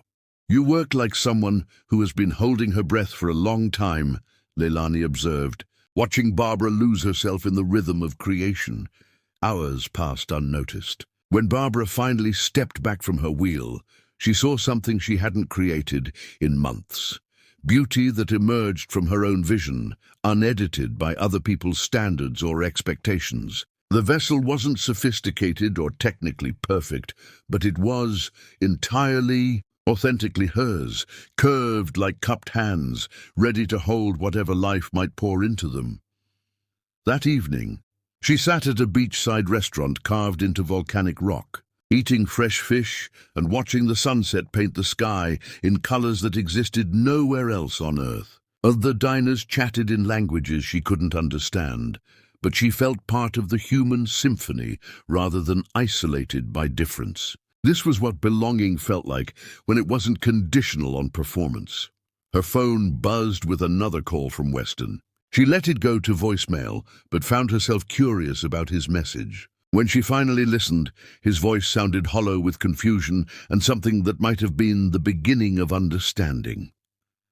"Barbara, I don't know where you are, but I need you to know that I'm starting to realize. God, I've been such an idiot. Please call me. Please come home. I love you, and I think I'm finally beginning to understand what I've been asking you to give up. Just please call me." The pain in his voice moved her, but not enough to make her reach for the phone. Love, she was learning, wasn't enough if it required her disappearance as the price of admission. Meanwhile, in Atlanta, Weston was experiencing his own awakening of sorts. The Thanksgiving disaster had forced him to confront truths he'd been too distracted to see. With Barbara gone, he'd taken time off from the merger that had consumed his attention for months, leaving him space to recognize how completely his wife had been subsumed into family expectations. He spent hours in their house, seeing it with new eyes. Barbara's personal touches had been gradually replaced by items Deborah deemed more appropriate. Her vibrant artwork had given way to neutral pieces that matched the decor. Her books, novels and poetry and business, biographies that revealed her complex inner life, had been relegated to less visible shelves to make room for coffee table books about gardening and entertaining. Even her closet told the story of systematic editing. The bright colors and bold patterns that had caught his attention when they first met had been largely replaced by the conservative palette of appropriate Bennett wife attire. Looking at the progression of her wardrobe over their marriage felt like watching someone fade away in slow motion. "She tried to tell me," he said to himself, remembering fragments of conversations he'd dismissed as temporary adjustment stress. Her exhaustion that he'd attributed to taking on too much too fast. Her increasing quietness that he'd interpreted as growing sophistication rather than suppression. Her questions about his mother's expectations that he'd answered with reassurances instead of recognition. The family, meanwhile, was experiencing their own reckoning. Cousin Theodore's new wife, young, outspoken, unburdened by years of Bennett. Family conditioning had been asking uncomfortable questions about Barbara's disappearance. "I don't understand," she'd said to Evangeline during the chaotic aftermath of Thanksgiving. "Why would planning one dinner be so stressful that someone would leave the country? Couldn't you all have helped?" Evangeline's attempt to explain family traditions and the importance of individual responsibility had sounded hollow, even to her own ears when spoken aloud to someone outside their system. "You mean she was supposed to cook for 42 people by herself?" Theodore's wife had pressed. "While working full-time? With no professional help? That's not tradition. That's hazing." The word hung in the air like an accusation none of them wanted to examine too closely. Back in Maui, Barbara's days began taking on a rhythm that felt both foreign and familiar. Mornings at the pottery studio, where she worked with clay that responded to her touch without judgment or correction. Afternoons exploring the island, walking ancient paths worn smooth by centuries of people living their own lives. Swimming in waters that held no expectations beyond the simple pleasure of floating and being held by something larger than herself. She bought clothes in colors that made her happy rather than colors that were appropriate. She ate meals based on appetite rather than social obligation. She spoke to strangers about books she loved, places she wanted to see, dreams that had nothing to do with proving her worthiness to anyone. On her fourth day, while shaping clay into forms that pleased her eye, she realized she hadn't checked her phone in 8 hours. The digital leash that had controlled her schedule for months suddenly felt less important than the feel of earth beneath her hands and the sound of waves beyond the studio's open walls. "You look different today," Leilani observed, mixing glazes with the casual skill of someone who'd been creating beauty longer than Barbara had been alive. "I feel like I'm remembering something I'd forgotten," Barbara replied, adding touches of blue to capture the way ocean light played in the curve of her latest creation. "And what is that?" "That I exist without permission." The words surprised her with their truth. For months, she'd been seeking approval for every aspect of her existence. What she wore, what she said, how she spent her time, who she was allowed to be. The constant performance had been so gradual she hadn't recognized it as performance until she stopped doing it. That evening, she finally called Weston, Not because she felt obligated, but because she was finally ready to speak from a place of clarity rather than confusion or anger. "Barbara?" His voice carried relief so profound it made her chest ache. "Where are you? Are you okay?" "I'm in Hawaii," she said, sitting on her lanai as stars appeared in the darkening sky. "And I'm better than I've been in months." "Hawaii?" The surprise in his voice was genuine. "Why Hawaii?" "Because it's beautiful and far away, and nobody here knows who." "I'm supposed to be," she replied simply.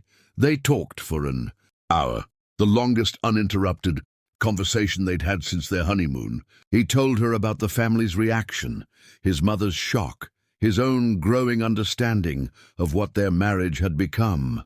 She told her about Clay and freedom, and the revelation that happiness wasn't selfish if it didn't require someone else's unhappiness. "I've been thinking," Weston said as their conversation wound toward its end, "about what you said in your note, about remembering who you are. I think I need to remember who I am too. The man who fell in love with you fell in love with your fire, your independence, your brilliance. I think I've been letting other people dim that light, and I can't forgive myself for that." "It wasn't just other people," Barbara said gently. "I allowed it to happen. I thought love meant making yourself smaller to fit into someone else's life. Maybe it means making your life bigger to include someone else without losing yourself," he suggested. The conversation ended with tentative hope rather than resolution. Change, they both understood, would require more than good intentions and apologies. It would require fundamental shifts in how they related to family, expectations, and each other. The next morning, Barbara woke to find Leilani setting up her easel on the hotel's garden terrace, painting the sunrise with colors that seemed too vivid to exist in real life, but somehow did.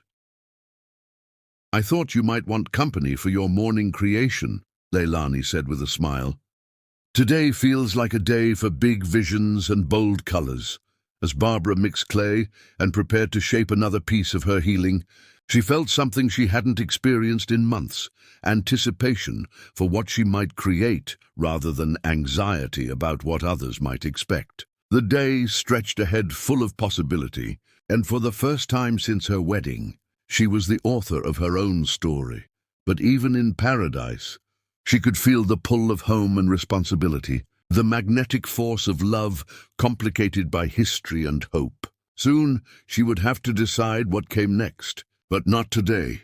Today belonged to clay and light, and the radical act of being exactly who she was, without apology or explanation. Today, Barbara Kelly was exactly where she needed to be, becoming herself again, one breath at a time. Chapter 9. The Reckoning. The message from Deborah arrived on Barbara's phone like a diplomatic missile wrapped in silk. "Darling, I'm in Honolulu. We need to talk. The family is concerned, and this situation has gone on quite long enough. I'll be taking the morning flight to Maui. We'll have lunch and resolve this misunderstanding like civilized people. Exoxo, Mother Bennett."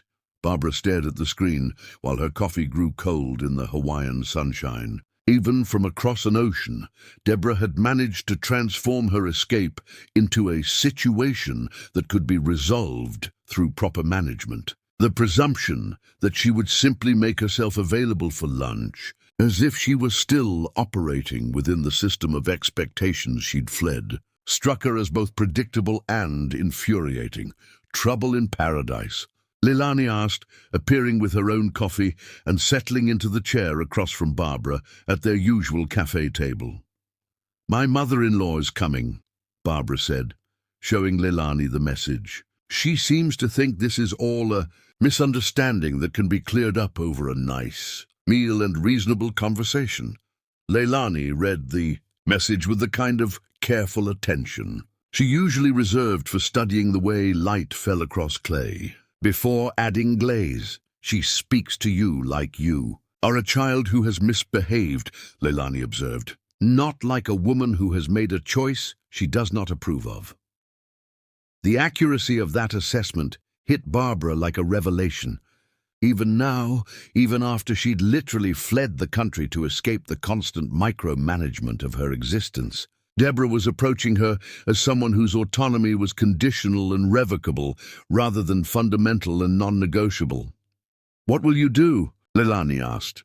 "I'll meet with her," Barbara said, surprising herself with the certainty in her voice. "But not on her terms. Not as someone who needs to be managed or corrected or brought back into line. As someone who has every right to make choices about her own life." That afternoon, Barbara stood at the small Maui airport, watching the plane from Honolulu navigate the ocean approach. She'd chosen her outfit carefully, not the muted colors and conservative cuts that had become her uniform as a Bennett wife, but a flowing white dress that caught the Hawaiian breeze and made her feel like she could float away if she chose to. Her hair, no longer tamed into the sophisticated styles Deborah preferred, moved freely around her shoulders. She looked, she realized with satisfaction, like herself again.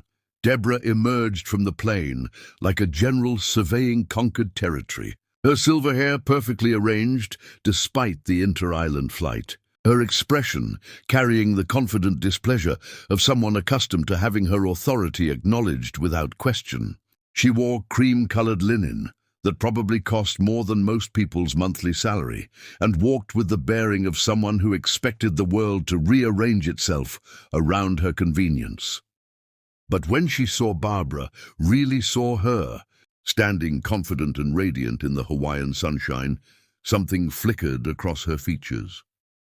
Surprise, perhaps, or the recognition that this was not the diminished woman she'd expected to collect and return to appropriate behavior. "Barbara," Deborah said, her voice carrying the tone of controlled disappointment she'd perfected over decades of managing family crises. "You look different. I look like myself," Barbara replied evenly. "It's been a while." They chose a restaurant perched on cliffs overlooking the ocean, a place where conversation would be impossible to ignore, and the spectacular beauty of the setting would make any attempt at manipulation seem particularly ugly by contrast. The blue and white simplicity of their surroundings stood in sharp contrast to the elaborate staging that characterized most Bennett family interactions. "This is quite dramatic. Even for you," Deborah began once they'd ordered, her words carrying the kind of amused tolerance usually reserved for discussing the quirks of beloved but exasperating children. "Is it dramatic to take a vacation?" Barbara asked mildly.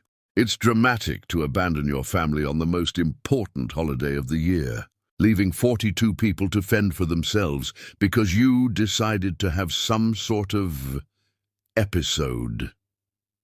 The word episode hung between them like a diagnosis, reducing Barbara's carefully considered choice to flee impossible expectations into a temporary lapse of judgment that could be corrected with proper guidance.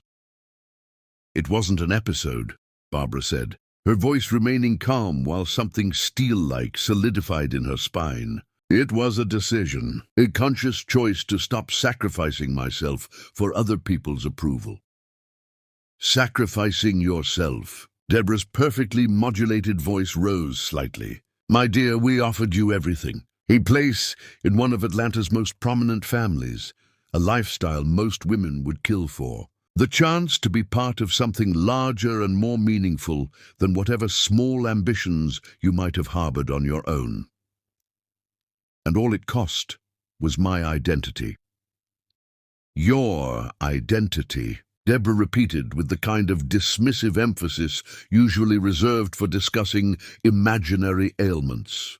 "You speak as if you were someone significant before Weston fell in love with you, as if your little marketing job and your modest apartment represented some sort of achievement we were forcing you to abandon." The condescension in Deborah's voice was like a slap that stung, not because it was painful, but because it was so familiar. How many times had she heard variations of this theme? How many ways had she been told that her life before marriage was insufficient, that her dreams were small, that her sense of self was an obstacle to be overcome rather than a foundation to be honored?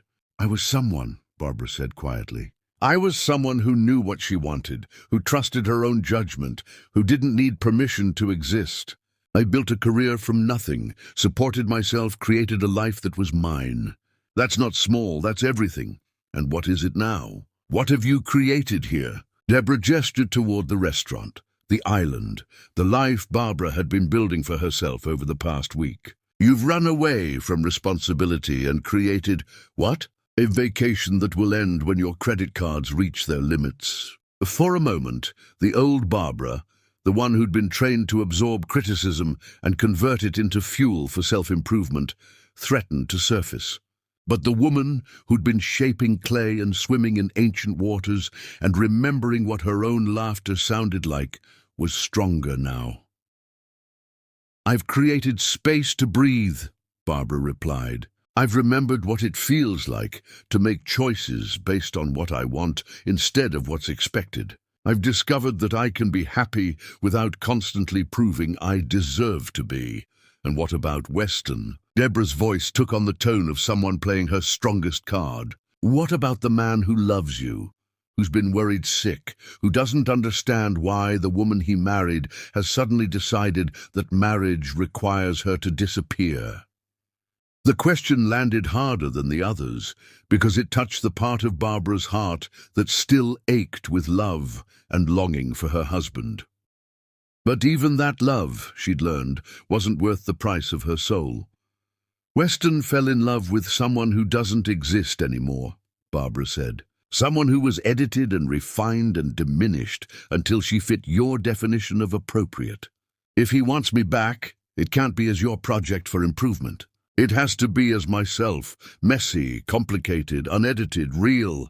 And you think that's what he actually wants? Deborah asked, her voice carrying the kind of gentle cruelty masquerading as wisdom. Men say they want independent women, dear, but what they really want is women who make them feel important, needed, central to their universe. Weston needs a wife who supports his success, not one who competes with it. Then he married the wrong woman. The words came out with such quiet certainty that both women sat in stunned silence for a moment. Around them, the restaurant hummed with conversation in languages Barbara didn't understand, but somehow felt more connected to than the coded communication that passed for dialogue in Bennett family gatherings. I see, Deborah said finally, her voice carrying the frost of someone whose authority had been directly challenged. So this is how it ends. You destroy a marriage, embarrass a family, abandon every obligation and commitment you've made, all because you've decided that your feelings matter more than everyone else's? My feelings matter as much as everyone else's, Barbara corrected. That's what I've learned here. That my happiness, my dreams, my sense of self, they matter. Not more than other people's, but not less either. And any relationship that requires me to pretend otherwise isn't worth preserving. Just then, a familiar voice cut through the restaurant's ambient noise. Barbara? She turned to see Weston approaching their table, his clothes wrinkled from travel, his face carrying the kind of exhaustion that comes from racing across continents to reach someone you're afraid you might have already lost. He looked older than when she'd left Atlanta, worn down by revelation and regret. You came, she said, her voice carrying surprise and something that might have been hope. I had to, he replied, his eyes searching her face as if memorizing features he was afraid he'd forgotten. I had to see if there was any way to fix what I've broken. Deborah's presence seemed to shrink the space between them, turning what should have been an intimate reunion into a family drama with an audience. The three of them sat at the restaurant like actors in a play where everyone knew their lines, except no one agreed on what story they were telling. Weston, a darling, Deborah began, but he held up a hand to stop her. No, Mom, he said, his voice carrying new authority. I need to talk to my wife, alone. The dismissal was gentle but absolute, and for the first time in Barbara's experience, Deborah found herself without a ready response. She gathered her purse with the dignity of someone whose strategic retreat was actually a victory, and rose from the table with imperial grace. "I'll be at the hotel when you're ready to discuss realistic solutions to this situation," she said. Her words directed at both of them, but clearly intended for Weston. After she left, the space between Barbara and Weston felt simultaneously intimate and vast, charged with everything they'd said and failed to say over months of increasing distance. "You look," he began, then stopped, seeming to search for words that could capture the transformation he was seeing. "Like myself," she finished for him. "I know, it's been a while." "I've been thinking," he said, reaching across the table to touch her hand with fingers that trembled slightly, "about everything you said, everything I didn't hear, everything I let happen. And I think I understand now why you had to leave. Do you? You weren't running away from me," he said slowly, as if testing the words. "You were running toward yourself, toward the woman I fell in love with, but then let other people convince me needed changing." The accuracy of his understanding brought tears to her eyes, but also a wariness born of too many disappointments disguised as breakthrough moments. "Understanding and changing are different things," she said carefully. "I know," he replied, "but I want to try. I want to learn how to love you without trying to improve you.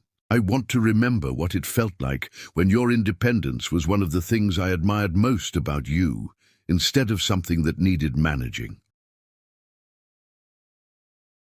They talked as the sun set over the Pacific, painting the sky in colors that had no names in any language, but spoke directly to the heart. He told her about the week since she'd left, how her absence had forced him to see their marriage through her eyes, how the family's reaction had revealed assumptions about women and autonomy that he'd never questioned. How much he missed not just her presence, but the person she'd been when they first met. She told him about Clay and freedom, and the revelation that she could be happy without constantly earning the right to exist. About the difference between love that expanded her and love that diminished her. About the future she wanted to build, not as an escape from their marriage, but as a foundation for something better than what they'd had.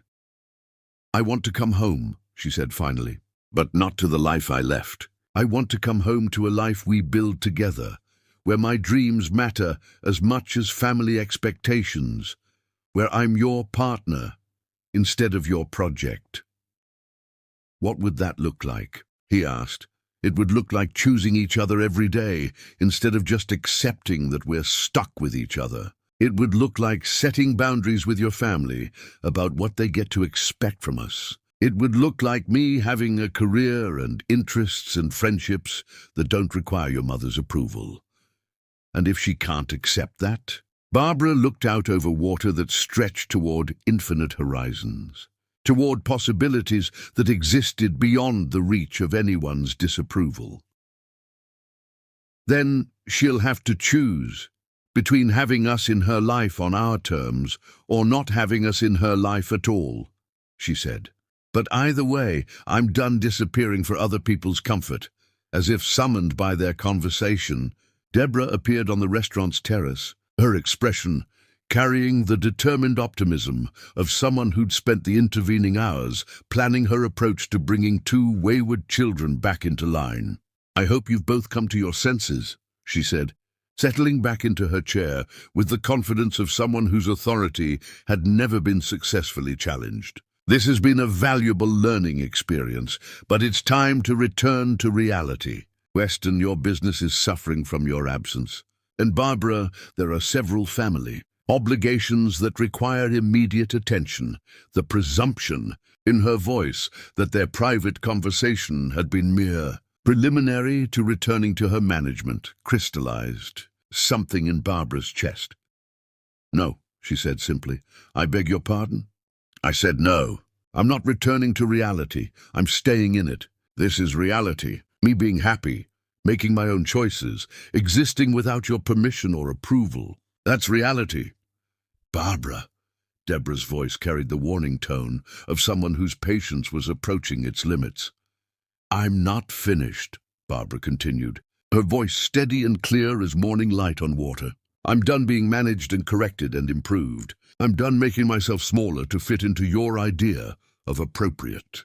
I'm done accepting criticism disguised as concern and control disguised as tradition. You're being ridiculous.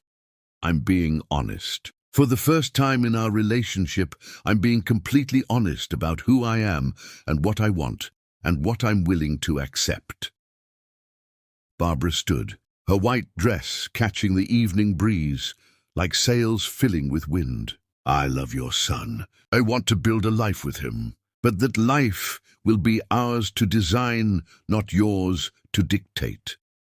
The confrontation that had been building for months finally erupted into the open, no longer hidden behind polite euphemisms and indirect communication. Deborah's fury, when it finally emerged, was magnificent in its scope.